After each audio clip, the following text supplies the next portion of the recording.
Hi, I'm Crystal, and many people think once you reach 40 you're old and past it, and why should I have a Facebook page, and why should I do pictures when I'm over 40 years old? Well, you only live once, you only have one life. Just because you reach 40 it doesn't mean your life is over.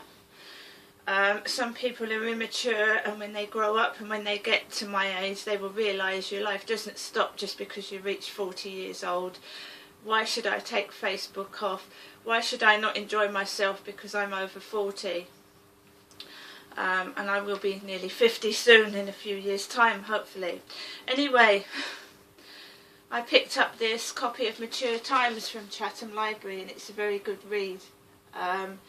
People carrying on doing things into their 70s and 80s, skydiving, rock climbing. Why stop when you reach over 40 years old? I'm certainly not going to. Why should I stay indoors with a pair of slippers and knitting needles because young people think that I should be locked away behind doors and not enjoy myself because I'm of that certain age? It says, share the joy this Christmas. We all know that loneliness is a real concern around the festive season, and it is. There are many suicides. There are many elderly people indoors worried about their bills, and they die of hypothermia. So it is neighbourly and nice to see if they're okay. And that's them. We've got a hedgehog on the front there. The oldest winger in town, one of Britain's oldest footballers, is still pulling on his boots once a week to play for his local side at the age of 70. And we've got the dementia debate. And this is a free newspaper, absolutely free. These people, stories are free. And this is Anne's story. If you became the victim of crime, would you want to come face to face with the offender?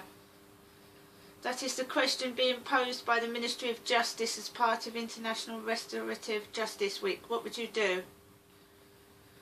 I don't know about that. I've suffered lots of crime. I don't know if I want to come face to face with my perpetrator, to be honest. It's a very, very nasty shock. Then they go on to Anne's story. Anne Stewart woke up on Saturday morning as usual, but as she went downstairs it dawned on her something was wrong. The 50-year-old had been burgled, with the thief taking her laptop, purse, bag and car.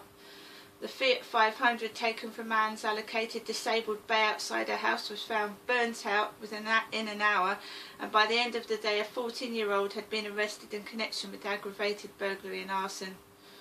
I've never heard of restorative justice, but I was shown a film about it which I found really interesting, Anne said. When I told people I was going to meet the boy who had done this to me, they said not to bother, but in the end I found it was a really positive experience. The teenager admitted his part in the crime, and as part of his rehabilitation process was offered the chance to meet Anne and explain what had happened. And she goes on to say that she was nervous. I don't think I could do it. I really don't. I think she's brave. Why gifted housing was right for Ben. Ben, a retired postman, and his wife Barbara lived in the house Ben was born in over 70 years ago. Ben found caring for his wife Barbara a challenge. And it goes on there. But all I'm going to say is this is a very good newspaper. And life doesn't stop because you reach 40 and over.